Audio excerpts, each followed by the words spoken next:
This is just a quick message before the episode to remind you that you are listening to Mark and Paul's Opinion Hour, but you are about to hear Paul and I refer to the show as the best podcast. This is due to unforeseen incompetence. If you'd like to know more about why and what happened, I'll refer you to the disclaimer you'll find before episode 1. If we could just get these first 5 episodes done, and we can put the whole sorry affair behind us. Anyway, that is all. Enjoy the show.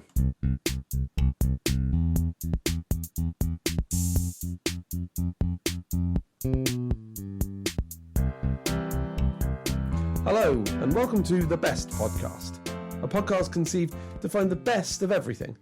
Each week, myself, Paul Claydon, and my friend over there, Mark Barron, will debate, discuss, and whittle down a series of picks from our chosen theme. Real-world reviews with little evidence and too much opinion. Today, our theme is comedy. Let's get on with the pod. Hi there, Paul. So here we are, episode 4. We're back for another episode. Hello. So what we are going to do, what we've always agreed, and I'm going to do again this week at the start of this podcast, is we're just going to have a little bit of analysis about last week's podcast. Okay. Because, you know, we're still on the learning curve, I think. Oh, certainly. I think we've still got a bit to learn. So Paul hasn't actually heard the last episode yet. It's going to be tricky for me because I'm going off vibes from the recording session last week. So what I'm going to do, having had the benefit of listening to it, is I'm just going to sort of explain to Paul some of the things that I picked up that we'll perhaps try and change this week, or a couple of little tweaks. And I'll either agree or disagree, I suppose. But just know that whatever Paul says comes from a complete position of ignorance. I'm not just for more this, so than way. usual. So, go on. The first thing was the sound. So, when your friend Kelly listened to that episode and she came back going, "Oh yeah, the gain's too high," so we lowered it a bit last week. I don't think I lowered it enough. Yep. So now I've lowered it a bit more, but this now might be sounding a bit too quiet. Right. So apologies for that, listeners, if you're listening to this, because I haven't heard this back yet. Yeah. God, it's confusing, isn't it? You know. Well, you know what they say, it's like time Mike, travel podcasting, isn't it? You know what they say: no pain, no gain. Oh, he's done that gag every time I've mentioned gain for this whole fucking enterprise. He's done that gag. That's like the 5th time I've heard him do that gag. I will say that Mark kind of sits opposite me at the beginning of these, and we talk about what we're going to do, and he bangs on about gain. I have to say, I've got absolutely no idea what he's talking about. Yeah, I don't really either. It's the name of a slider on one of the bits of software we use. Okay. So as far as I'm concerned. Okay. Anyway, hopefully with what I've done this evening, it'll get even a bit better. But, you know, if you're a bit of a sound, I don't want to say sound Nazi, that seems wrong, doesn't it? But if you're a bit particular about the sound quality of your podcast, all I can do is apologise. You've got to worry about what that looks like written down on the page, sound yes, Nazi. Absolutely. He's quite a sound Nazi, all in all. Anyway, so that was one thing. Oh, another personal thing. So I've actually listened back to all the previous 3 episodes in the last couple of days. Yep. Man, I talk about drinking quite a lot. Okay. I don't want the listeners to think that I'm a complete alcoholic. Not complete. But I think that it's probably fair. I think they've already picked up that I like a drink. Socialising with my friends is like one of my favourite activities, and that normally involves a bit of a drink. Yeah, fair. But I just want the listeners to be reassured. I think I have a drinking problem. Okay. I don't midweek drink, for example. Okay. Yeah. Good for you, man. Yeah, it sounds like now you're overreaching on your... Yeah, I mean, I do other things. Exactly. You know. And I'd like to point out to the listeners, and especially my children, I'm a very moderate drinker, and I have never been drunk in my life, and neither should they be at any point. Yeah, agreed. Yeah. Yeah, Paul's children, and only Paul's children, yes, must never drink. Yeah, thank you. I'm okay with that. Yep. What else? So, we sort of agreed this actually after the end of last week, that we'd been doing like news stories. Yes. We both basically struggled to find what we thought would be pod-worthy news stories. And then we sort of decided, well, we're sort of trying to force this a bit now. Yeah. So we agreed that we'd only do the news story bit again if we actually came across something organically that we're like, oh, that's cool, I want to put that on the pod. Yeah, and I think what we're trying to do is we're trying to sort of have reoccurring segments throughout the podcasts that we can kind of go back to and look. And again, in the spirit of kind of self-improvement, I think that we took it and looked at it and thought it was a bit forced. It at was. points. So we've decided to drop that this week, but it might come back in the future. Like Mark said, if we happen to find something, during that week that kind of makes us think, oh, that's a nice one. Let's talk to the listeners about that. We don't want to weigh ourselves down with unnecessary and arbitrary rules. Indeed. Right. So let's agree not to do that. Yeah, absolutely. We'll never, ever let ourselves get weighed down by unnecessary rules. I think in terms of fact-checking corrections for last week, here he there was goes. only one, and we weren't far off. Go on. So you talked about the best dancing in a film. Yes. And you mentioned Pulp Fiction. Yep. And we were talking about Jack Slims. Is it Jack Rabbit Slims? It's Jack Rabbit Slims. So we were almost there. Yeah. We just missed the rabbit bit. Yep. So not as bad snooker as snooker. That's not the right word. I do. Miscue. Yeah, miscue. Snooker. Yeah. I have to say, last week I did think a few times, and maybe it's again. Let's open the curtain a little bit and let people in behind. Is that I had a few cans of cheap gin and tonic. Aldi cheap cans of gin and tonic. Aldi cheap cans of gin. No, it wasn't Aldi. Actually, it was Lidl. Oh, I'm sorry. Yeah. Actually, and just for the listeners' benefit, Yep. It was Paul's first time in a Lidl. It was this time last week. It was absolutely. I've been 1 week since my first time at Lidl. I've marked it off on my calendar. And what did you think? Do you think you'll be going back? Oh, absolutely. I have to say I did struggle with the middle aisle. There were some confusing power tools in there. In which there was a lathe, yes, I think, which confused me.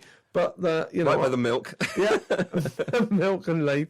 But I did manage to get myself some cans of gin and tonic and some Pringles and some cashew nuts. So which all came to about £8.41. There you go. You see about £8.41. The power of the German supermarket. Yeah, but anyway, sorry. On that, I had a couple of cans of gin and tonic. And I did feel like at times I was losing my words. I was reaching for words here and there, couldn't find them. And that, when I thought back through it, I thought maybe next time I won't have quite that many cans of gin and tonic. So tonight I'm completely sober. And you can hear the collective sigh of relief from everyone. From everyone. Paul's going to lay off the sauce tonight. Yeah. And string a sentence together. No, I wasn't good luck. I wasn't too bad. I just it was at that stage where I was just probably thought I was slightly funnier than I was. Oh no! Listen, I've listened back to it. Okay, that didn't occur to me when I listened to it. Oh, great! Well, that's not good. to say you won't. You're.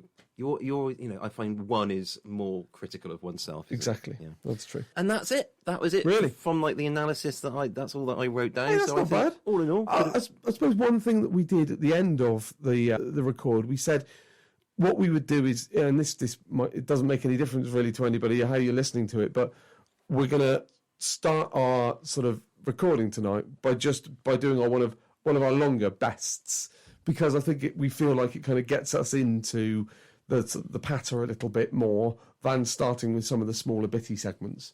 Yeah. So with no further ado, shall we do that? Yeah, why not? Great. So our theme this week is comedy, and so one of the categories we have is best comedy character. Indeed. So this is an interesting one for me. I've got one that's probably right smack bang at the top of my list. I reckon mine is probably going to be the same as yours. Yeah. I think probably knowing you like I know you, I think probably... Knowing you like you know me. Yeah. Uh-huh. We might agree on this one. I've got a few kind of ideas. I've jotted down, I went onto the internet. Really? Yeah. Well, didn't you consume all of the internet for the last amount? I think you mentioned in the last episode. Yes, but it's always growing. Right, true. The internet. There's Keeping always up people, is a it's a nightmare. mug's game, isn't it? So I went on and sort of Googled around a bit to find Britain's greatest comedy character. Now this is obviously Britain's as well. So I've got a few written down that are American. Yep. And a few that are British. A few from the past. I've kind of done a few different bests for me, for sort of growing up, maybe an American one, but then I've got my definitive best. I don't know how you've done it. Yeah, so I've written down 4 names. Ooh. And 2 are British characters and 2 are American. Okay. 1 is fictional. Sorry, they're all fictional. Yeah. 1 is animated, should I say. So are they going to be? My brother? Yeah.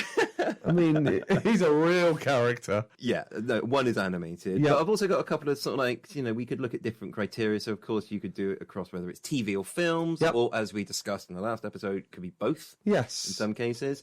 I've got here whether we're going to focus on British, because obviously we grew up with a lot of British characters, or whether we're going to consider more global. So one of the things I've got written down here, I don't think is that funny, but they're such a global phenomenon. Yep. I wonder if they deserve mention. Oh, interesting. Yeah, but anyway, you carry on. You've got more names than me, so you start. Well, going yes, through some. I suppose that I've got lots that are singular characters in a series or film. Mm-hmm. Well, actually, I haven't really got many in films because of the criteria I'm about to mention, which was, for me, they sort of have to appear in many different guises, maybe across multiple series or mediums. Yeah. Media, you Yeah. would say that. So it was very different. The only film franchise I could really think of that was comedy in that regard was Fletch. Remember the Chevy Chase films? Fletch Lives, no? It rings a bell now you mentioned it, but I don't really know. Or Chevy Chase again in the National Lampoon's films. National Lampoons, The Griswolds kind of, Yeah. but I couldn't really think of comedy films in which there's sort of reoccurring characters. Yeah, fair enough. I mean, yeah, the reoccurring thing is interesting. I mean, you could just look at it that, a character in a comedy film Yeah. that was very funny could possibly fit the bill. Yeah. But I think the fact that you want them to have, repeated the success Yeah, in and multiple different existed. iterations. Then... For example, for me, Frasier is one of them. Yeah. Obviously, Frasier having appeared as a character in Cheers, Indeed. and then going on for his own character in the But is eponymous. Frasier a funnier character than Niles, for example, who didn't appear in Cheers, but is probably a funnier character in my opinion? Interesting. Yeah, I suppose Frasier sometimes is the foil, isn't he, to Niles? Very much. Yeah, so that would be interesting. One of the things that I did find really interesting in doing a bit of research for this is there's not many female characters. Yeah, mine's short on females. I've only just realised that. Yeah. But yeah. It's really interesting. I've got one. Right, okay. That I would say, and it's a recent one, and it's Fleabag.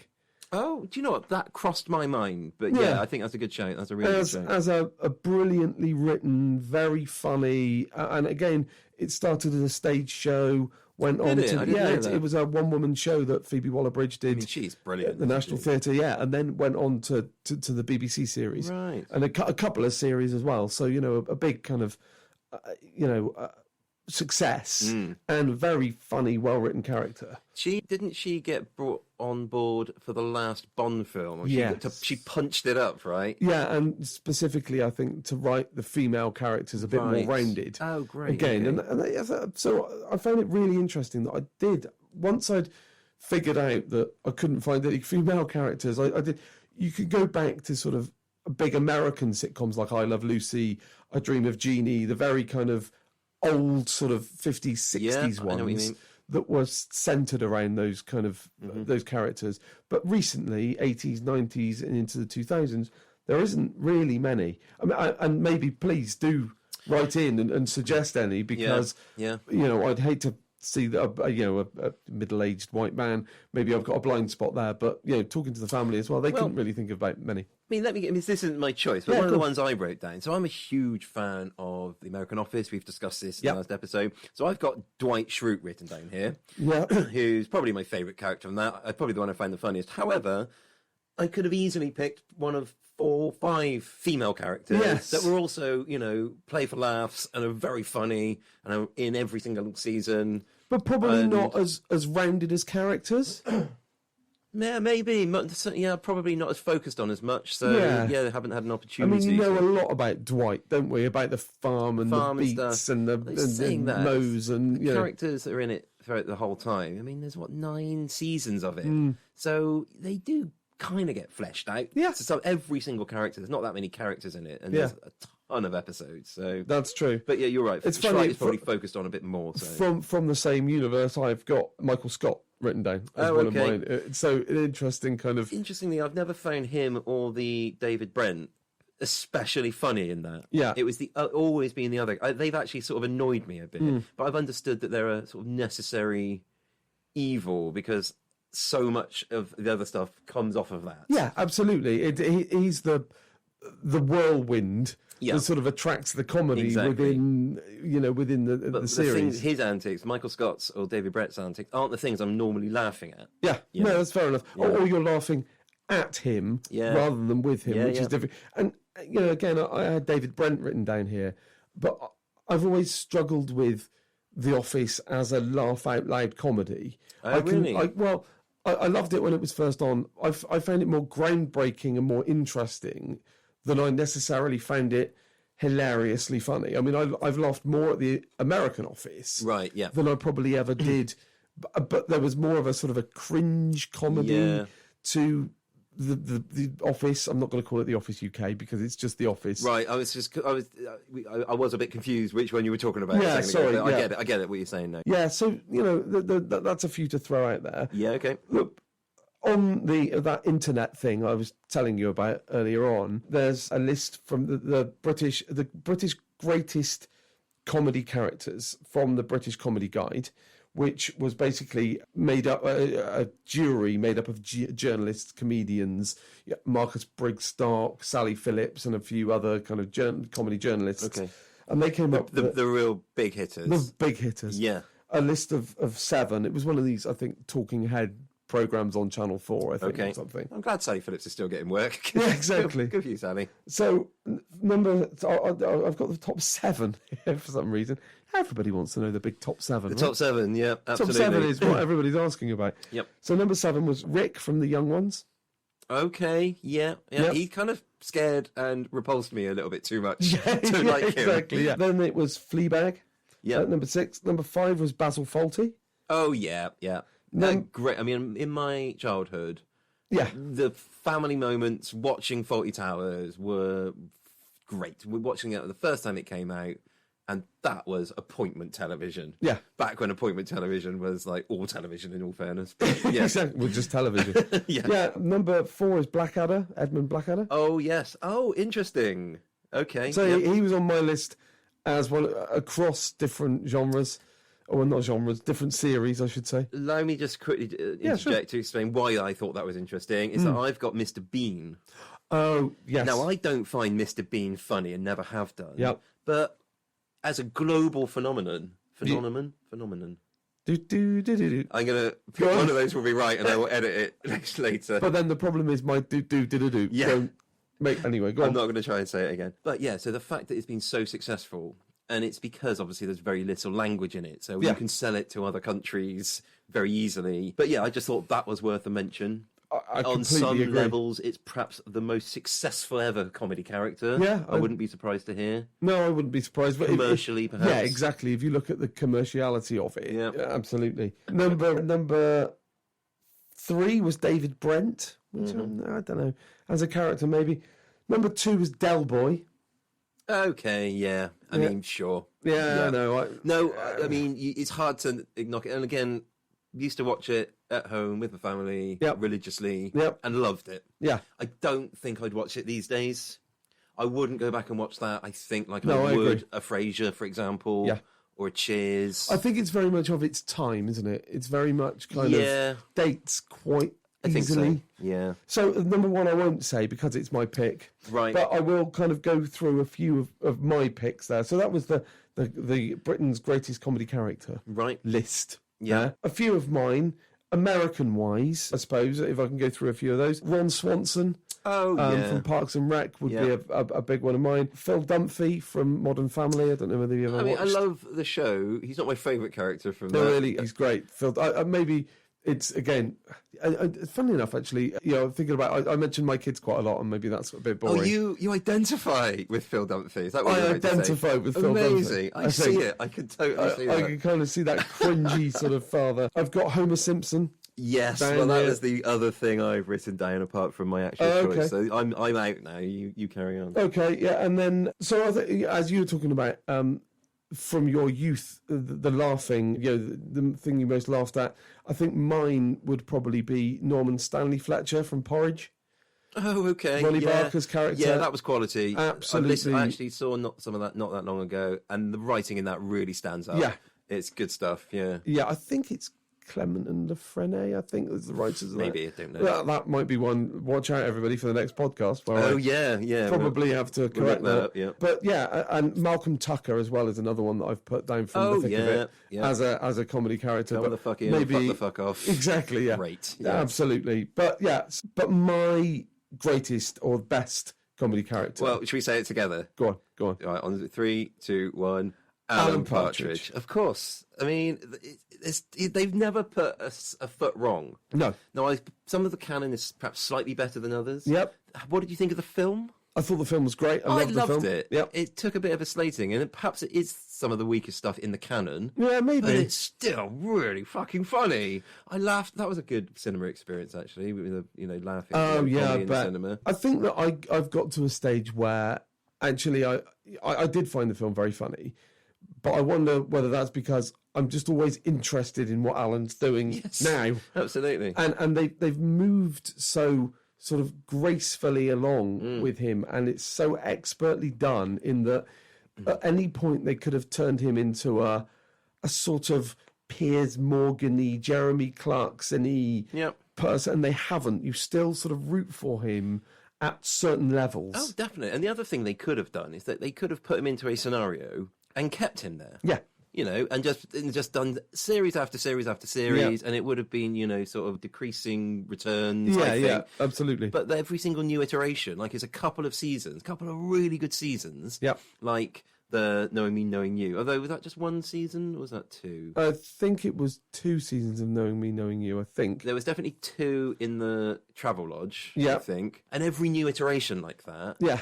The actual journey, like where they've moved him to. So the script that you don't see, the bits between the seasons, is a story in and of itself. Well, that's a narrative in and of itself, and I just can't think of any other show where I could say the same for. And the books. I mean, the books. Oh, the books are amazing. Nomad is fantastic. Yeah. Just Alan Partridge. Yeah, it's just brilliant. Exactly. Just the gaps they fill in and the canon that they sort of add to the mix. And if you look at sort of the rich depth of the character, we know probably more about Alan than we do about virtually any other comedy character that's ever existed, I suppose. Yep. And that's sort of testament to Armando Iannucci and Peter Bainham in the first place. That kind of, and then the Gibbon brothers took the baton and just went with it. It was, and Coogan himself, knowing when to do the character and knowing when to step away. Yes, absolutely. There's always been a point at which I've never kind of said, I've sort of had enough. No. Now. And so they always know when to stop. Yep. But they sort of always think that you're going to bring them back. And sometimes I do think that it's the right thing to do, the Fawlty Towers thing, the Office UK thing, where it's, 1 season, 2 seasons, always leave them wanting more. I was watching something recently, and in fact there was a joke in it. It's an American show, and there's a British character in it, and the British character is sort of jokingly, she's basically talking about an old beloved sitcom in Britain. She said, it ran for 16 years. They made 30 episodes. Yeah, exactly. It was like an American gag, because that's bad teeth, short TV series. That's what the British are. Oh, that's Brits.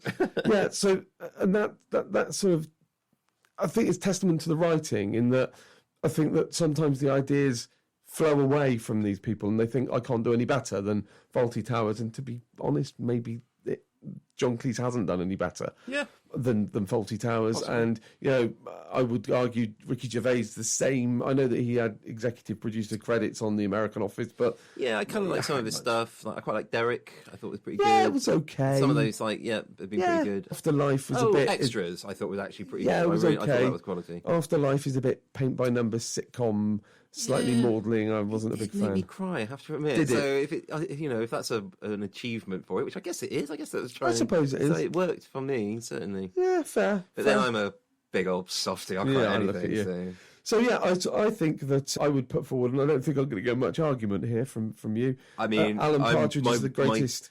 My hand is poised over the bell, just to ding as soon as you call it, basically. Okay, so for me and for Mark, the best comedy character is Alan Partridge.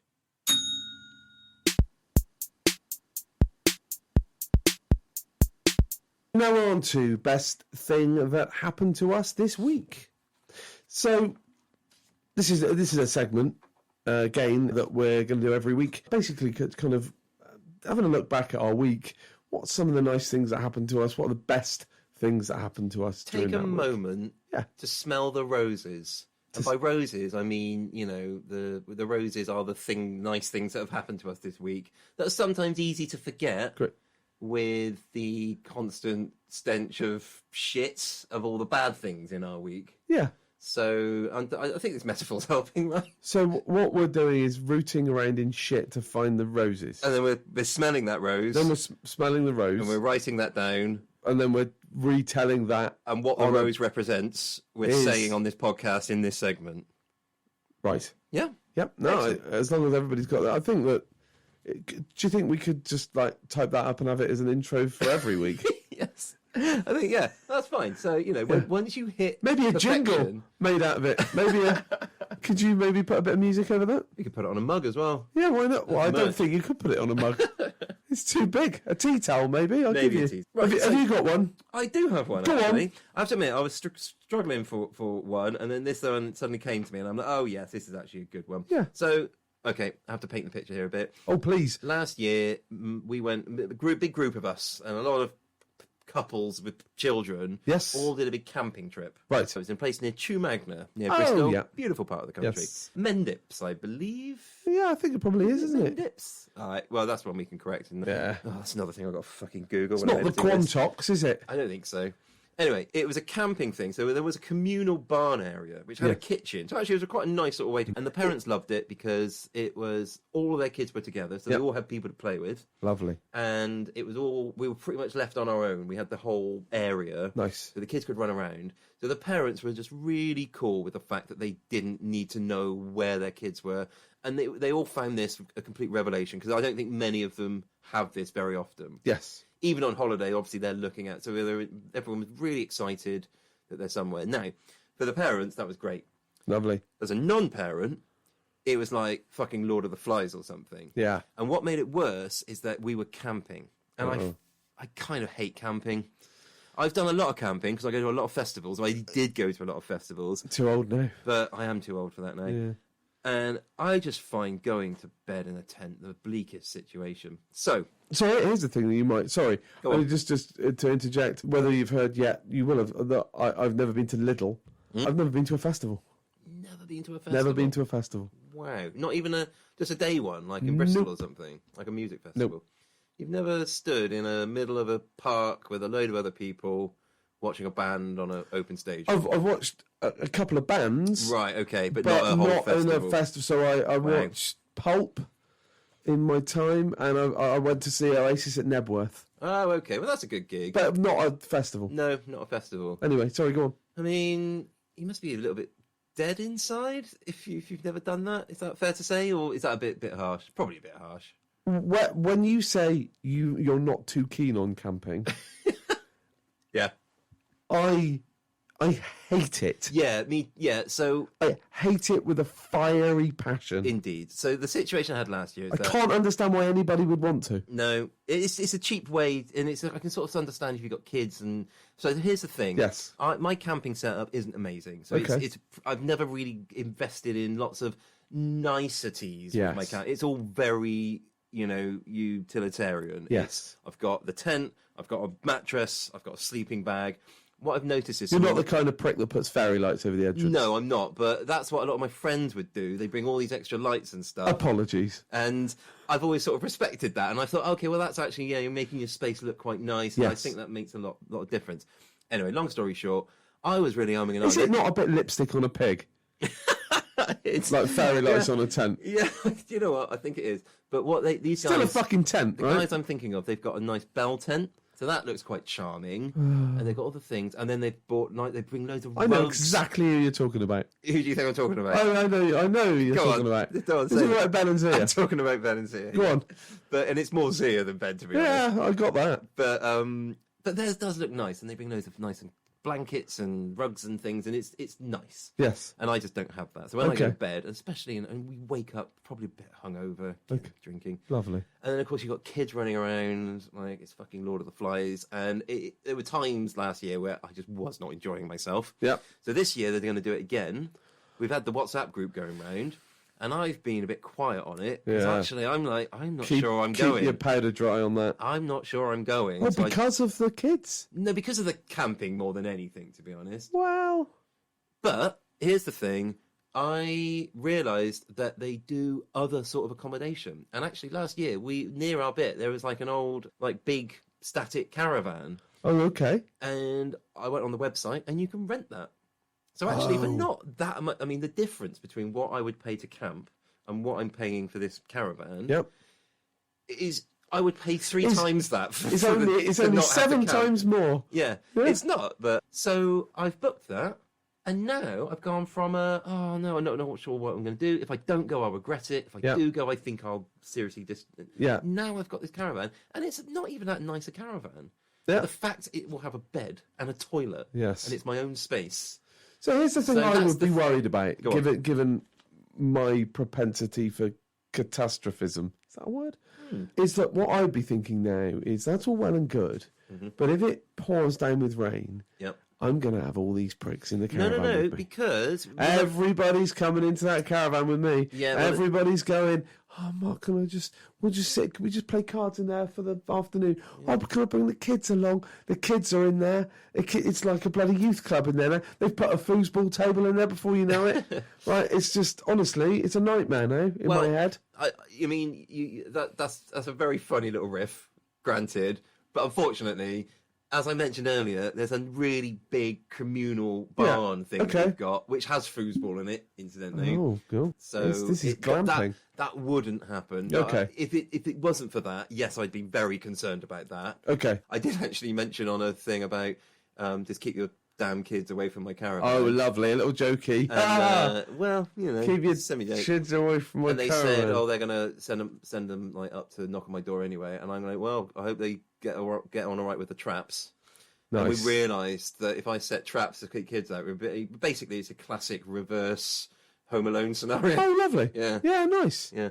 Nice. So you're going to like swing cans of paint at the kids? Yeah, I don't know. Where can you buy bear traps in the UK? You must be able to. I don't know. Claymore. Point this side at enemy. Mines, tripwires. Yeah. All sorts of stuff. I think it's those pits with sharp sticks at the bottom. I'm going to go full Rambo. I'm going to get there a week early and go full Rambo. Full Rambo. Indeed. Anyway, that's my good news, is that I've gone from a tricky situation to I'm really now looking forward to this holiday. And the difference in money is more than worth it. Total win. I like the sound of that. When is it? June, I think. Okay. I think June. Lovely. Yeah, should be nice. So, what about you? Well, I struggled with mine a bit this week. It's been a bit sort of... My week's been very busy, very sort of... Kids have been, back to school. It's been settling into the old routine. Mm-hmm. It's been very sort of, a bit dour, up at 6 o'clock every morning. Well, it was Blue Monday, this Monday just gone, wasn't it? Yes. I think is what they call it. So I've got two things. One is a small thing, is that I found a podcast to listen to. This is a bit kind of on the nose, but called West Wing Weekly. Oh, I love it. I mean, I've never heard it, but I didn't even know it existed. So it's with Joshua Malina, who played Will Bailey on West Wing, and a guy called Rishi Hirway Case, who does another podcast called Song Exploder. Okay. And they basically go through each of the episodes of The West Wing, episode by episode. And they're doing it. It started in 2016. Yep. And so you can. One of the great things about it now is you can go back and listen to all of it. So what? I'm just trying to remember. So I've seen The West Wing several times. Yep. I think 6 seasons or 5 seasons? 7 seasons. 7 seasons? Yes. Of 20 odd episodes? 22, probably, yeah.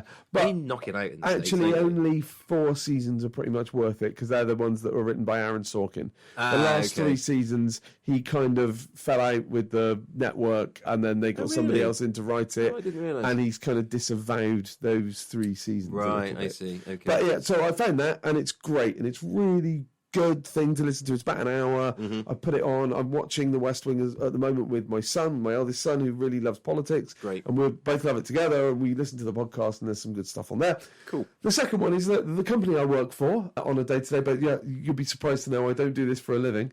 Well, this is the first time I think either of us have mentioned our job so far in any episode. So this is a nice little, peek up the wizard skirt, isn't it? Yeah, exactly. Well, I won't tell you what the name of the company is, but because it was Blue Monday this week, on I think it's the 16th, they gave everybody a £500 cost of living bonus on that day. That had come straight out of the main shareholder. We got one main shareholder who kind of straight out of his pocket, more than £500,000 he just put in for the cost of living for the people that are struggling, and put that in to make sure that everybody was all right. Dear listener, I am currently just doing the sums, because you might be doing it, just working out what £500,000 is divided by £500 that'll be 1,000, won't it? You got 1,000, yeah.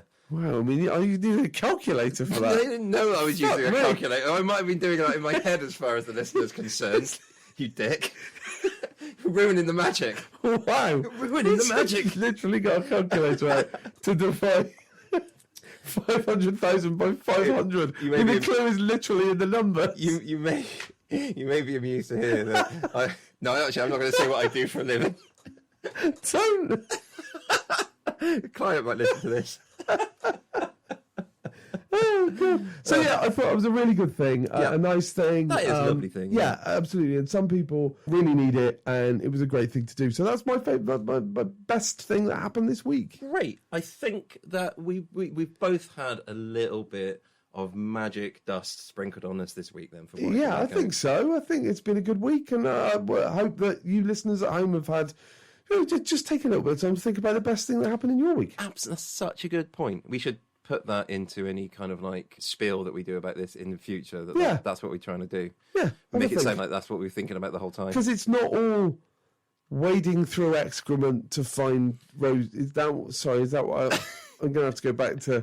Yeah, that's basically it. No, you got it. Yeah. I mean, sometimes it is.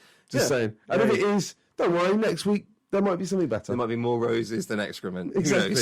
And in a caravan. Well, that was a good segment. I'm going to ding the bell and we're going to crack on. Yeah.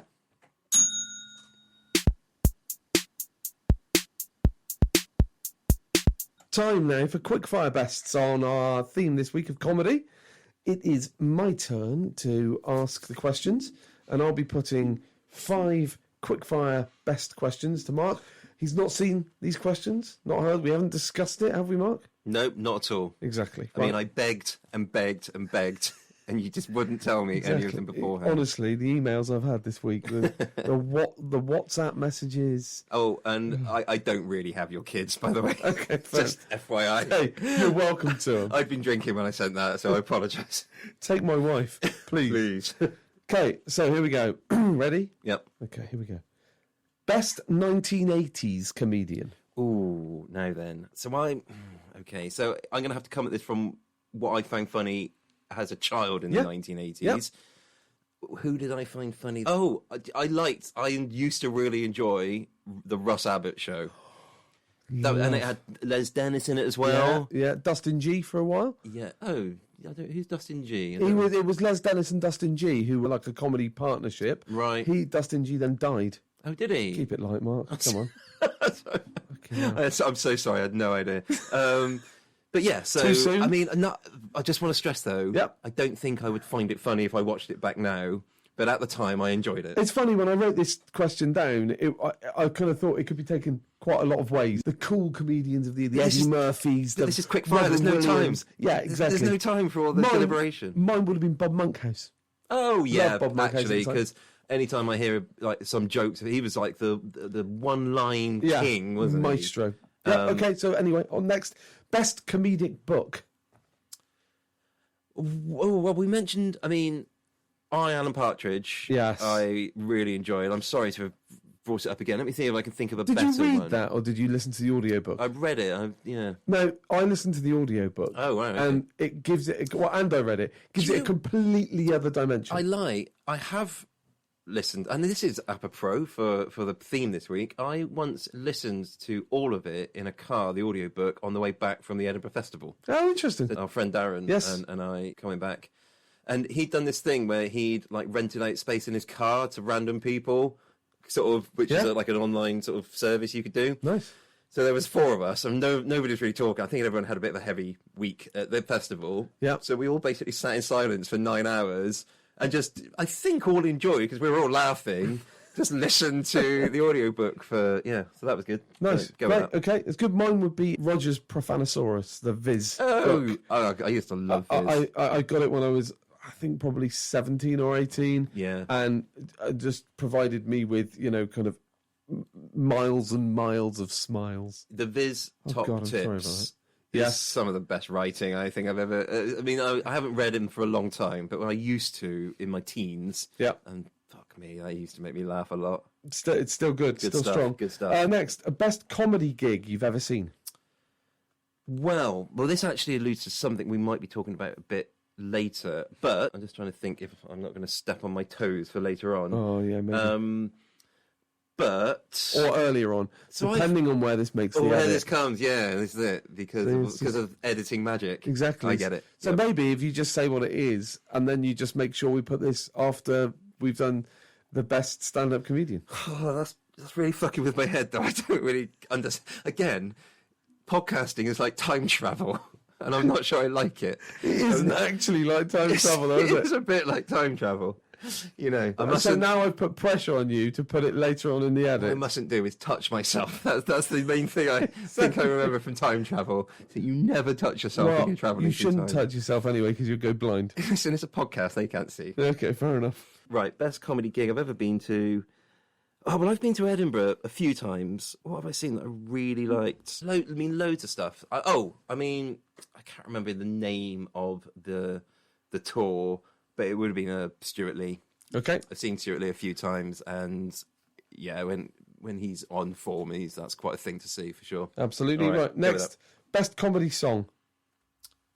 Best comedy song. That's a good. Well, again, you're sort of stepping on one of your quick fire things later. But best comedy song. So Tim Minchin, I really like. Yep. I just can't think of which ones he's done. He did one about religion that I ever seem to recall. Thank You God about the Pope. There's the Pope like song. that. There's Thank You God about his friend's mum who loses her sight, which is very kind of sarcastic about God. There's lots of one. There's the Bible song that he does. From one of his tours. But I think I'm not going to go for that. Okay. I've just remembered one I really do like, and it's the Monty Python's Philosopher's Song. Nice. Yeah. Love that. That's a good one. Mine would probably be, if anybody asking, This Time by Flight of the Conchords. Oh, God, yeah. Anything by them. Cracking. Terrific. But I do love, one of my favourite genres of comedy is probably musical comedy. I love Victoria Wood, Tim Minchin. I just love all that. So. I might need to now write another quick fire thing for you. Okay. Oh, well, as long as you put... No, we won't start doing the edit. No. And then the last one for me is best animated comedy series. Right. That's... So... I have to say Simpsons. You don't? But... Nobody's going to make you. No. I have to say Simpsons. No. During its heyday, and I think it's past its heyday now. I completely agree with you. I've watched a few of the latest season of The Simpsons that have just been coming out in the last several months. And it used to be, as soon as I had it, I would watch it. Now they're knocking around on my laptop for months, and I'm just like, never fancy it, because I just don't think it's going to be good enough. Yeah, I agree. But whether it was I was at the right age for it, or whether it used to be better, or a bit of both. Yep. But there was a time, and it was just season after season after season of absolute quality. Yeah, I agree. So I think it struggled. That being said, the funniest thing I think out now is Rick and Morty. Okay. It's phenomenally good. This last episode season, actually, is very meta. Right. It goes... Paul, by the way, hasn't... No, I haven't. No. That's why Mark's telling me about this. But yeah, it's very meta, and which normally they do brilliantly, and it's hilarious. There's a couple of episodes in the latest season that was so fucking meta. I thought, well, maybe that got away from me a little bit. But in general, I think that's the best one at the moment. That's good, and that is the end of my quickfire questions. It was quick, it was snappy, and it's done. Ring the bell.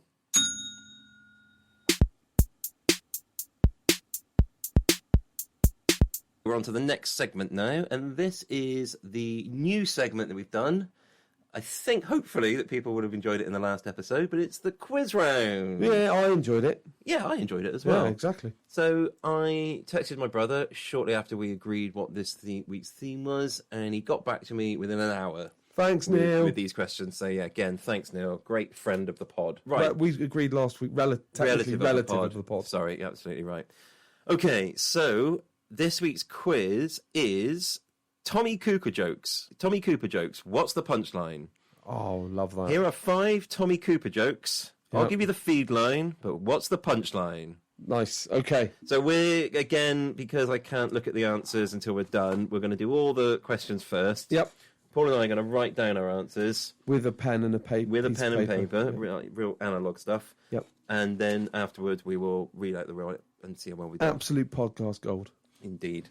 Okay. Yeah. Right, here we go. Oh, hang on, he's got some more information here. A couple of points. Oh, go on. 1, Yep. I don't think you need to give the exact answer. You should get a point if you're along the right lines. Okay. Oh, that's nice of him. Yeah, isn't it? 2, you could even give a point for a wrong answer if it's still funny. It's subjective, isn't it? Yeah, Because but I find virtually this is all nothing, subjective though, Paul. nothing you say funny. Okay, that's very hurtful. Especially of this episode of all episodes, to say that to me. Very hurtful. You want a friend? Buy a dog. Third point, I think at least one of them is actually a Tim Vine joke. Okay. Well, you know, he's got to admire his honesty. I'm hasn't he? starting to think he doesn't put as much preparation into this as we think. Right, I'll try not to look too far ahead to get a Okay. jump start on another question. Right, go. Number 1, police arrested 2 kids yesterday. One was drinking battery acid. The other was eating fireworks. Okay. Police arrested 2 kids yesterday. One was drinking battery acid. The other was eating fireworks. Oh, I don't fucking know what that is. I have no idea. Hang on. Yeah, I got it. Move on. Yeah, number 2. Oh, fuck you. Okay, number 2. So I rang up a local building firm. I said, I want a skip outside my house. He said... Yeah, I know this one. Yeah. Okay, I think I've got something for that. I think that might be a Harry Hill joke. Oh, really? Here's the third one. So I went to the dentist. He said, say ah. I said, why? He said... Yeah. I'm not sure I know that either. Yeah, I got it. Right, okay, yeah, got something down. Okay. Number 4. Yes. A policeman stopped me and said, would you please blow into this bag, sir? I said, what for, officer? He said... I know this one. Oh, I'm not sure on this one. Hang on. Please blow into this bag. No, come on we go. Here we go. Oh, no, I don't know that one. Go And on. number 5. I went to the doctors the other day and I said, have you got anything for wind? Okay, okay. Okay, I've got something for that as Yeah. well. All right, okay. So, let's read them back again. And Okay. you tell me what you've got. So I didn't get anything for one. So, police arrested 2 kids yesterday. One was drinking battery acid and the other was eating fireworks. What's the obvious answer? One's been charged, the other's let off. Fucking yes, of course it is. God damn Mark's brain. Curse you, Mark's brain. Next, so I rang up a local building firm. I said, I want a skip outside my house. He said... Do we want, mate? It's free world. Yeah, I said, nobody's stopping you. Okay, So fair enough. I think that's... well, we'll see.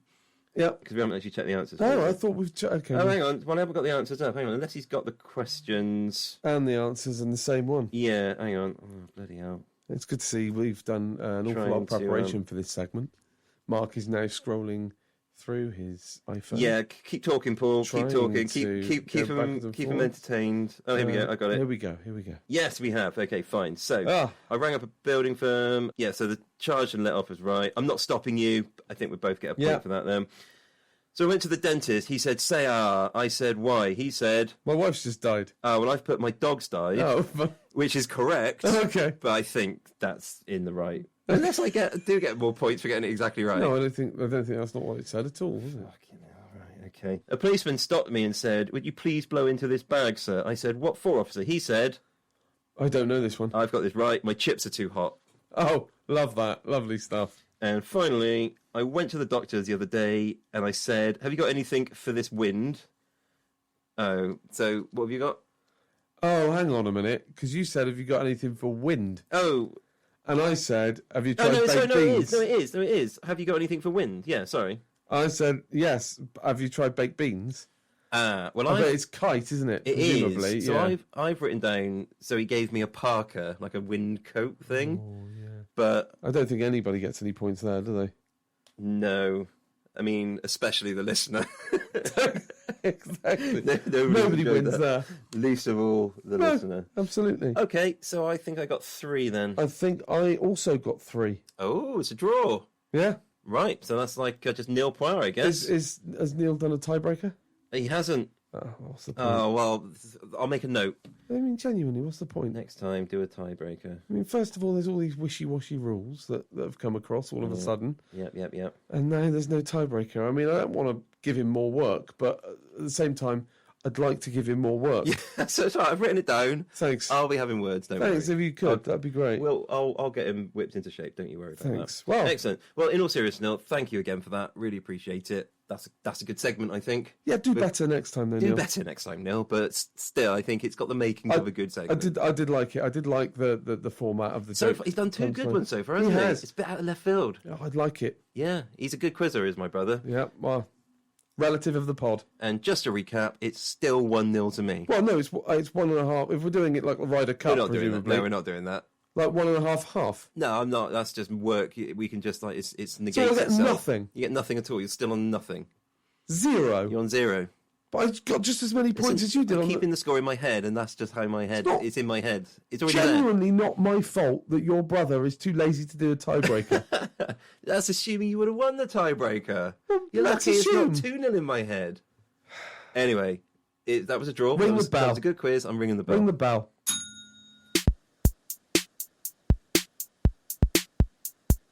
Now, the next segment is going to be another quick fire round. This is where one of us will fire 5 quick best subcategories at the other, and they will come back with no time to prepare an answer, just stream of consciousness, top of your head stuff. Yes. You ready for this? Yes. Excellent. Okay, so number 1, here it comes. Best comedy musician. Oh, best. I'm a big fan of comedy music. Mm-hmm. Last year, I went to see this person in Cardiff with my son, who's also a big fan of his, Tim Minchin. Yes, I mean, he's an obvious one, isn't he? Yeah. Musical genius. Absolutely. Yep. Just absolutely love him. A couple of other I got here. Les Dawson. Yes. Very good. Very good. And Victoria Wood. Yeah. Let's do it. Yeah. I love that one. When I first heard that was I rocked my often world. revisit that on YouTube you? when I'm having a bad day Oh, fair play. because Love it. the lyrics and the virtuosity of the playing as well is amazing. Come on. Good stuff. Next, best sketch show of all time. Best sketch show of all time. Global. I mean, we're talking Britain or UK and the States right Yeah, now. okay. So there's a couple I could choose from here. Some honourable mentions. I really like that Mitchell and Webb look. That's very good. Every season of Fry and Laurie, always brilliant. That is good stuff. Oh, I heard an interesting fact about that. So a lot of the canned laughter that you might hear on the BBC, or at least at one time, came from recordings of the audience for a little bit of Fry and Laurie. Really? Yeah. Apparently that's where the BBC had their stock canned laughter library from. Yeah. Interesting. So, but I would say right back, slap bang in my sort of formative comedy years, I would say it was Big Train. That is top of my list. Is it? If I could reach you now, I'd high five you, Paul. Pod high five? Pod high five. Boom. Nice. We'll put in the effect afterwards. Yeah, please do. Yeah, excellent. You just can't go wrong, can No. you? Yeah, so many great sketches that come from that. So much. Yeah. And I think the very first, and correct me if I'm wrong actually, I might be wrong, but I think the very first sketch of the very first episode was the one where Simon Pegg's driving along and he hits something in his car. Yeah. And he gets out and there's a giant tortoise and it's led on its back and he's hit a tortoise. And he's like, oh my God, are you okay? I didn't see you, came out of nowhere, are you okay? And he was like, talk to me, why won't you talk to me? And then he flips the tortoise on its other side and written on his back is Jacques. And he was like, oh, excusez-moi, ça va, monsieur? And he was like, oui, ça va bien, merci. Just beautiful. Yeah, just incredibly good, brilliant standard. Love it. Right, good answer. Next then, let's go for best comedy children's entertainer.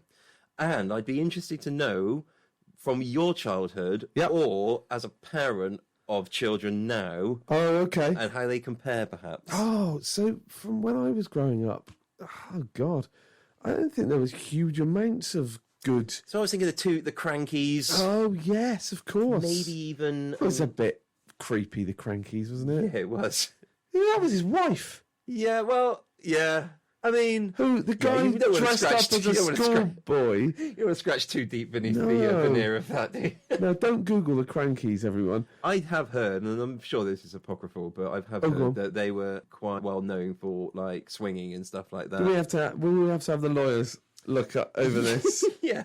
When you just heard, like, the last two sentences redacted. Exactly. Unfortunately, I won't say it again, because I just have to redact that. Bird song put over the top. So, I always found, I suppose, God, yeah, really, when I was growing up, comedians that were focused for children. Oh, there was Bob Carolgees and Spit the Dog. Yes. Are always funny. All right. Yeah, that's what I'll go for. Good answer. Oh, and for my kids. Yes. So when they were... I'm thinking like Mr. Is there a Mr. Tumble? Tumble. So Mr. Tumble, yeah, very good. More sort of quite educational, quite good. Yeah, right, then. And then You're there right. was Is he right? No, he's good. He's brilliant. Justin Fletcher then did that we always used to love, a sort of a children's sketch show. Oh yeah. That was called Giggle Biz, which was amazing, really good, and very kind of sort of Mr. Beanie. You know those you often see those kind of foreign. That makes me sound awful. It's like the disdain in your voice. These foreign. I'm gonna have it in the ass. these kind of slightly foreign, like prank shows. Okay. That you see. That's always like the kid like runs up to the camera and goes hee hee hee, and then like runs off and does something and then comes no idea what you're talking about. I've dreamt this anyway. Yeah, Giggle Biz, brilliant. Right, okay. And finally, yes, what's the best joke you could remember and recite to us right now? Oh my God! I know, tough, right? The best joke I can remember. Can you know? Do you know any jokes? If like you want to tell a joke, if you've got, everyone's got like one or two in the back pocket, right? Yeah, I'm not sure. God, man.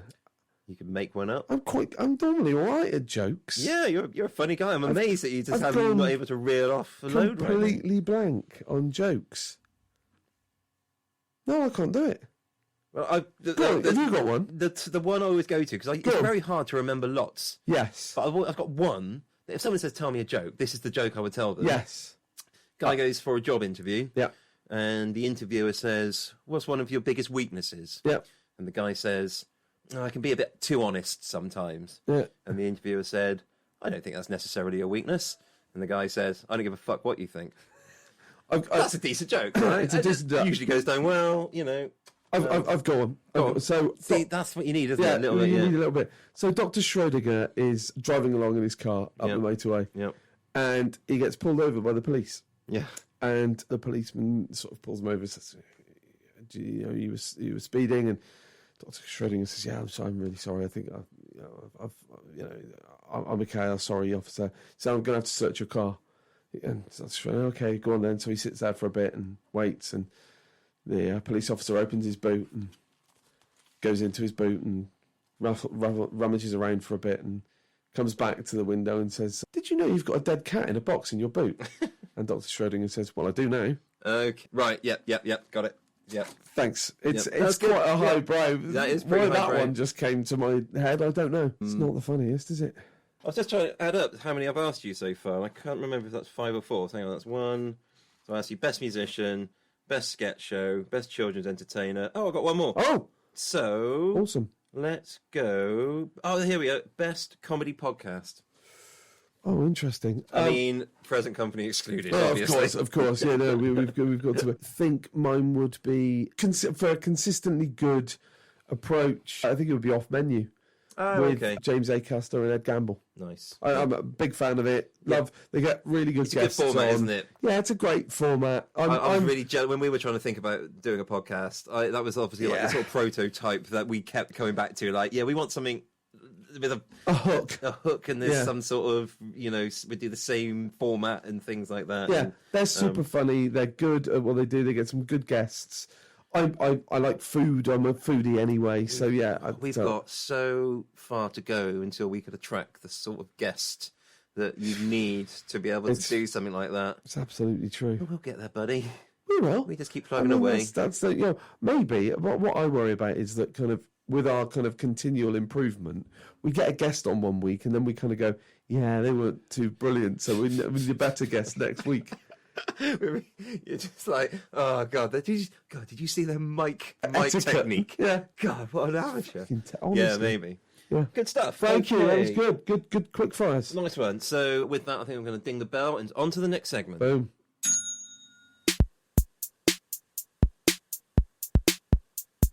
We're moving on now. We are going to do another establish the best, like a big sort of in-depth investigation type Forensic. one. Yeah, we're going to try and keep it a little bit shorter, aren't we? Maybe around sort of. Well, we're not going to tie ourselves down, but some of these we thought might have gone on a bit long in the past. So Yeah, I think especially last week, I think we kind of just maybe went round in circles a little bit. So this is going to be much more incisive. We're going to get right to the nub of it a little bit quicker. Absolutely. Excellent. Right. So, and the subtopic for this section is best stand-up comedian, which is a bit on the nose considering the thing, but I think worthy. Yeah. It's a good. It's certainly something I've got some opinions about. Yes. So far, every main theme we've done has been something that I've got some opinions of. I'm worried that at some point we're going to run out of those and we're going to get into stuff that I've never really thought about. I've got no interest in and I've never really had any experience of. But I suppose, you'll always have. I mean, even if your opinion on one of those things is I don't have much of an opinion and I'm happy to be convinced into something. I guess so. We'll cross that bridge when we come to it. Yeah. But for now, I feel like I'm on reasonably solid ground. Yep. Best stand-up comedian. Before we start, I'd like to make a confession. I haven't established in my head yet who I think is the best stand-up comedian. Interesting. So you could be potentially. Is it one of the things that you've written down, or could you be persuaded of something else completely different? I think I've got a lot written down here. I've done a little bit of. I've gone to the internet. Oh, it's this best friends. Yeah, and I've kind of grown up with comedy. I've loved comedy since probably the first time I snuck downstairs to watch Friday Night Live. Oh, I thought you were going to say the first time my mum kissed my belly. Blew raspberries on my belly. I was a comedy fan ever since. She was hilarious at times with the tickling. But no, when I used to sneak down and watch Friday Night Live and watch Ben Elton and and a little bit of politics, a little bit of politics, Mrs. Thatch, etc. And Fry and Laurie do sketches, and Rick Mail and those guys. Yeah. And so ever since then, I've been sort of fan. I've seen live comedy a lot. What environments are you seeing live comedy? Like big shows that come to town, or are you going to festivals? Or it's funny enough. Something I've always wanted to do is go to the Edinburgh Festival, and I will get to do it in the next kind of couple of years, hopefully. Great. Generally, back in my sort of 20s and 30s, I'd go to the smaller comedy clubs in Bristol. Probably been to a few with you in the past. Jesters. To Jesters, yeah. But then, sort of often, I will go to the Old Vic or the Hippodrome in Bristol or the Beacon as it is now. It used to be the Colston, and watch. No, it's like not called the Colston Hall anymore. No, they've changed it because of the Colston statue. Oh, they got changed. It's now called the Bristol Beacon, but it's not finished yet. Right, it's just being built again. Yeah, because I don't know whether the troublesome entrepreneur / slave trader. I don't know how much into comedy he was anyway, to be honest. No, I don't think he was. I don't think he was a fan, really. To be honest, I don't think he was that funny a guy, to be honest. No, agreed. You find it funny getting pushed into the docks. He didn't, did he? He's a lack of a sense of humour. So yeah, I've got quite a lot written down here. I've also sort of put to one side American stand-ups. I've got two American stand-ups are quite a different breed, and they always have felt a different breed. I respect and I like a lot of American stand-ups. What are you thinking of when you're thinking of like? I'm thinking of sort of the big sort of Dave Chappelle's back in the day, Eddie Murphy, Steve Martin even. Yep. I do like Steve Martin. So I've got in that, just because you're sort of it's in that sort of ballpark, I think I've got Richard Pryor down here. Yeah. No, I've seen some of his shows. Yeah. Not that long ago, like as an adult. Yep. And I thought they were fantastic. Yeah. So he was on my list, probably from an American perspective. It would be top of my list, I think. Yeah, I think that I suppose I don't know. Top of my list, I suppose for American would probably be Jerry Seinfeld. Oh, okay. And that's probably from the series, and then watching his stand-up as well. That's come from that. I never really got into Seinfeld. Everyone tells I should, but I think is it one of these things that the first season isn't amazing, and it gets really good after that, and I just haven't made it through the first season yet, Yeah, probably. I think it does get better slowly with Seinfeld. That there's often standout episodes in seasons. So that are very, very good. Right. So so those are sort of I wouldn't. I love Seinfeld, but it's not one of my absolute favourites. Yeah. But just a very good, America, that genre of comedy almost. Yeah, no, absolutely. Very quickly, whilst we're on America, the other one I've got written down here, Bill Hicks. Don't know if you're a fan of him. So I've got Bill Hicks and Dennis Leary written down. And Dennis Leary was a bit of a rip-off almost of Bill Hicks sometimes. Going back to a previous question, though, or maybe, depending on how we edit this, best comedy song. Yeah. Dennis Leary, Asshole. Yeah. I love that song. Yeah, that's actually a pretty good song as well. It's a great comedy song. But I have never really been a fan of extreme anger in comedy. Right, okay, fair enough. It always kind of jars with me a bit. Also, when I was Bill Hicks, pretty angry comic. Yeah, and Dennis Leary, I find it funny, and I can watch it, but I don't tend to go back and rewatch Fair enough. the same shows. It sort of jars with me a bit. It's the same a little bit that I have with comedy that is trying to teach me something sometimes. Yeah. I find a bit like preachy. I like storytelling comedians. Oh, yeah, fair enough. No, I've got written down here, and again, let's stray a bit again now. Let's go to another. I've got Dave Allen written down as interesting. I mean, okay. Oh, that's interesting. I would never have thought of him, but yeah. Technically a sit-down comedian, I suppose. I used to really enjoy, again, that would be something that we would watch with the family back in the day. Yeah, it's good stuff. Yeah, I don't think I've ever seen my dad laugh as much as watching Dave Allen really? on a Sunday night. I've got that in my head. Maybe it wasn't. Ronnie Corbett as well, doing his monologue thing. Yeah, in his chair. So I've always loved that sort of take you on a journey, that storytelling type of stand-up. Yep. And that's those sort of Bill Hicksy, Stuart Lee again as well. I don't know. I admire him. Yeah. I really admire his craft. I watch everything that I can of his. Yeah. But it's not something I rewatch. What I've liked, so I love Stuart Lee. Yep. I've seen him live lots of times. I say lots of times, 3 or 4 times probably. Yep. I love his show as well, but seeing him live is amazing because he has. I think it's feigned, but he does it. He delivers everything so dryly. Yeah, it's really quite hard to know exactly. But he has so much disdain for his audience. Yeah. Or actually, no, he has disdain. This has been a running theme in a number of things of half his audience. Right. He keeps trying to divide the audience all the way through the show. It's like half of you have no idea what's going on. And the other half of you are loving this. Yeah. And that is just a constant going. And as a member of that audience, I don't know, it just works for me. I find that very, very amusing. I think it's hugely intelligent. I think his sort of method of delivery and his writing allows that to happen, right? I wonder sometimes when he is writing, whether or not he's sort of doing it and he's getting so meta and he's sort of got so far off the thing. Whether he sort of stops and going, no, come on, Stuart. They can't. You can't do this. Nobody's going to sit down and listen to you read this sort of thing. Or whether he knows enough now. He's been doing it long enough to know. No, actually, that will translate onto stage. They'll sit there and follow this just about. Yeah. So I've got. My first ever proper stand-up gig was when I think I was about 14, and I went into Bristol on the bus, and I went to see Lee Evans. Oh right, okay. At the Bristol Old Vic. And there was cheap tickets because there was seating on the stage for some reason right next to Lee Evans. Jesus. And they were cheap tickets. Yeah, they were cheap tickets because they were funny kind of, right. But what I didn't realise is the amount Lee Evans sweats. Well, he's known for it, but I've never seen it up close. So I got literally sprayed quite a few times. Really? A physical comedian, as he love it, like, weren't you? Oh, God, you were like in a Timotei advert, I expect. Exactly, but that was quite a formative experience. Jack D, I've seen several times live, and Eddie Izzard, live. So those would be sort of up in my sort of upper echelons, I suppose, of classics. my favourite at the moment, this is not necessarily the best, because that's what we're going for. My favourite stand-up at the moment is James Acaster. Oh, well, he's on my list, actually. I saw him at Edinburgh do his show where he was the undercover cop. Yeah. Have you seen that? Yeah. That was brilliant. It was a good venue as well. It was quite a relatively intimate venue, and I was I don't know, in the right mood. Yeah. But I laughed like a drain through the entire thing. He's another one of these that's got a bit of disdain for the audience sometimes, and very kind of dry and very kind of. But I think at the moment, and I expect he's already quite big. Don't get me wrong.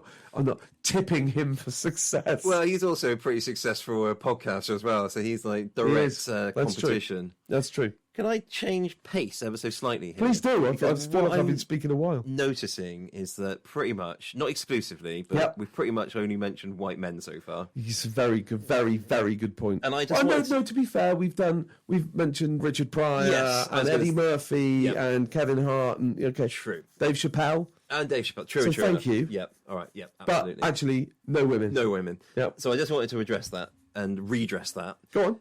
One of the greatest comedy shows I've ever seen, and one I think I enjoyed myself the most at.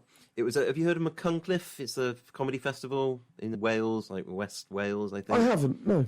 It's quite well known on the scene. Yeah. It's a bit of a industry type thing. Right. So you get a lot of big names there. It's this tiny little Welsh town. Mm-hmm. The drive there is phenomenal. Oh, wow. And loads of big names go there. And it's kind of like a run up to. It's done in May, I think. It's one of the May bank holidays. So run up to Edinburgh. Edinburgh. So I think they're just finalising things. Yeah. So you get big names come and do very small rooms. Okay. But the name I saw. So basically, it was an afternoon. I hate to go on about drinking again because I know I've mentioned it in every single episode. No. But the point was, I hadn't been drinking. It was a mid-afternoon one. Lovely. So it was a good for contrast. You. Yeah, I know, right? But the fact that was, remarkable that I hadn't been drinking is not. I'm just remarking on the fact that it was mid-afternoon and I hadn't yet started drinking. Because it was like 2:00. Because normally, but normally when I go to watch comedy, I would have a couple of drinks probably. And but it hadn't done that. And it was a female comedian I'd never heard of before. You might have heard of her because she's been on quite a few podcasts and she's done lots of stuff since that. But Lou Sanders. Oh, yes. Yeah. And her set, I just loved it. Yeah. So, as a completely sober, she made me laugh constantly. Yep. And it was like a bit zany. It was a little bit abstract, some of it. And she's got quite an intense energy on stage. Yeah. Subsequently, having heard her on a few podcasts. Yeah. The other thing is I kind of fell in love with her a little bit. Oh, okay. And it's like, because, I don't know, I found her a bit attractive. I know that's probably... That's fine to say, mate. You're okay. And also, you find a woman attractive, or, whichever gender you're attracted to, and they make you laugh. Yeah. Oh, my God, that's like an absolute, Hey, you want to speak to my wife. Oh, I was going to say, it's the sense of humour that keeps her interested. Do you think that anybody as attractive as my wife falls in love with this facade? It's the sense of humour. You give her the funnies. That's what you provide. Exactly. That's it. That's it. I make her laugh. She laughs at me mainly. Anyway, I kind of fell in love with her a bit during this set, and I've seen her. Then I saw her at Edinburgh a couple of times. But that one set, I thought, just fantastic. Really good stuff. I was going to say actually, I've heard her on a few podcasts recently. Yes. And as well over the years. And I've been a little bit worried about her. Okay. She's spoken quite openly about sort of mental health issues and stuff. But there's been like she I think she first came to my notice when she was on Taskmaster. Oh, okay. I haven't really seen much of that. She won Taskmaster. Did she? Series 8, I think, of Taskmaster. Was she good on that? Really good and really funny and clever, obviously, as well. Absolutely. She's quite, I can see why you might be sort of, getting married at some point in the future. If you're listening, Lou, and you're interested, the email address again is thebestpodcastpod@gmail.com. Do feel free to get in touch. Please get in touch. I'm in Bristol and I'm single. But anyway, that's not what this is about. No, that's not what this is. I've got Sarah Silverman written down. Oh yes, stand-up wise. Yep. Very good. Who is great. Again, maybe on that slightly angry side of things for me as well. Amy Schumer is always very funny. Yeah, I'm the same as you. I haven't really, especially English or British kind of comedians. Sindhu V, I hear quite a lot of on Radio 4, the news quiz, those kind of things. Josie Long, I saw in Edinburgh once. She was Josie excellent. Long, yeah. Really liked. She's sort of old school, isn't she? Yeah. She's of that sort of. Oh no! Hang on. No. Am I thinking of that? We're thinking of different Josies. I think. Are you thinking of someone who used to be on? Whose line is it anyway? No, not her. I'm thinking of Josie Long, who's the sort of very right. I consider her sort of like a bit of a sort of left wing. Newer. Yeah, but she's sort of Stuart Lee kind of, isn't she? I think. No, I think she's more James Acaster really? generation. Yeah, I think you'll find if you look back, she's a bit further back. So, what's your thinking? Where are you going? Well, again, I haven't really picked one here. The only other thing you haven't picked one, or I haven't picked one. We're doing really well here, listeners. The only thing else I've wrote down, which I haven't mentioned yet, and I've never seen them live, to be honest, but I have seen videos of their live. Yep. Reeves and Mortimer. Ah. Now, back in the day, when they came on the scene, yep. What was it? What was their first show called? What was it called? Vic Reeves' Big Night Out. Big Night Out. Yeah. My brother and I, when we were like sort of, I don't know, early teens probably, yep. we had to go to bed. We had a bedtime before that was on. Yeah. So we'd record it. Yep. And we would get up early the next day so we could watch it before school. And we would be in like first thing in the morning. Yeah. Hadn't had a drink. Either of us. Are you sure? Yeah. And oh man, I loved that. But it was like nothing you'd ever seen before or since. I love them. So that was a big thing for me. So I still love Bob Mortimer.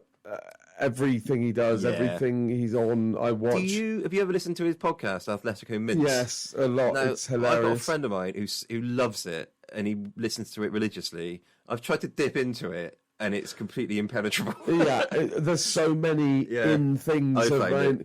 It's funny. One of my most prized possessions is a program from, I think it was 1994, the live Big Night Out show that I went to see. I went to visit my brother at university. He was in Essex, and we went to go and see the live show. And it's like nothing I'd ever seen. I watched every episode. Always loved Reeves and Mortimer. Yeah. Still do that sort of anarchic, surrealist sort of comedy. I wouldn't necessarily count it as stand-up though. So I'm sorry, Mark. I'm not ruling it out. Fair enough. Okay. Yeah. Okay. Fair enough. So let me just pick one. So I'm going to go. I think of the ones I've mentioned, I'm going to go Lou Sanders. I think that was probably the one that I've enjoyed the most. And it was a bit out of nowhere, and I just wasn't expecting it, and I'd never heard of her when I first saw her, and she blew me away. And just slightly in love with her. Great stand-up, and I sort of fell in love with her a bit. And one of the things she did, again, a little bit sort of surreal, abstract, she had a big pound of sugar bag, and she sat on a chair, and she poured it over herself whilst they played Def Leppard, Pour Some Sugar on Me. Right. And that was a little bit of the set. Yeah, that's good. Fun. So mine, I think, and it's somebody we haven't mentioned yet, but somebody I've been to see 3 times probably, and that's Harry Hill. Lovely. Yep. And the sort of mixture that he has for me of the storytelling, slightly surreal bits of Reeves and Mortimer, the sort of storytelling of Dave Allen, but in a kind of funny way, quite a sort of a character in himself. But so mine, I think I would go for Harry Hill. So you mentioned him earlier, and actually reminded me of one of my favourite Harry Hill jokes. And I've seen him live once. Yeah. And my favourite ever Harry Hill joke was, my dad always said, "Fight fire with fire," and that's why he got kicked out of the fire brigade. Well, that and his snooker wasn't up to it. I love that. It's just good stuff. So I would say for me the best stand-up comedian is Harry Hill. I'm willing to go with that. I do love him. I appreciate you perhaps haven't seen Lou Sanders. But No, I'm afraid I'm at a disadvantage there. I think he's probably reached a sort of greater level of success in his stand-up, and I love it. So happy to go. So Harry here's Hill. this: we agreed to Harry Hill being the best stand-up comedian. Yep. And I will go away and make sure I watch a Lou Sanders live show. With a view that you may come back at a later time and change your answer to Lou Sanders if you think it worthy? Yeah. Yes. This is amazing. This has never happened. This is I think that's absolutely fair, unheard of in the best podcast. As you are arguing a point that I am largely ignorant of. Yeah. Which again coming from often a happens. position of ignorance. Yeah. So yeah, no. All right. So I like that. Yeah, that's fine. I'm happy to leave it like that. awesome. Excellent. I'm going to ding the bell. Good. Ding.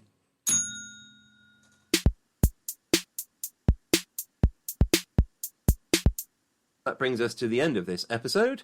So Paul and I have told you about some of our favourite comedy things, and I think we've established some best things. Yeah, best stand-up is Harry Hill. Harry Hill. Best You want to recap the other things? comedy character, Is Alan Partridge. Alan Partridge. Yeah, so those were the two main ones, wasn't We've it? done a quiz. And we did a quiz, which we drew, so I'm still 1-0 I up. should have got half a point for. Fine, I'm 1.5 and you're 0.5 then, if that makes you feel better. It does. So you're off. I'm off the mark. You're off the mark. Fine. That's all I need. Bit of Good momentum. But we are going to put our heads together, come up with another theme for another episode. I think we've even got a date already booked, haven't we? I think we have. Next Sunday, I think. Yeah. Excellent. So Paul and I will get together, we'll do another episode, and that'll be out very shortly. Again, if ever you want to contact us, if you've got any comments about what we've done, try and be kind if you can. But also, if you've got any ideas for topics that we could do best of, do reach out. The email address is thebestpodcastpod@gmail.com. But with that, I think that's all from us today. So I'm going to say goodbye from me, Mark Barron. And goodbye from me, Paul Claydon.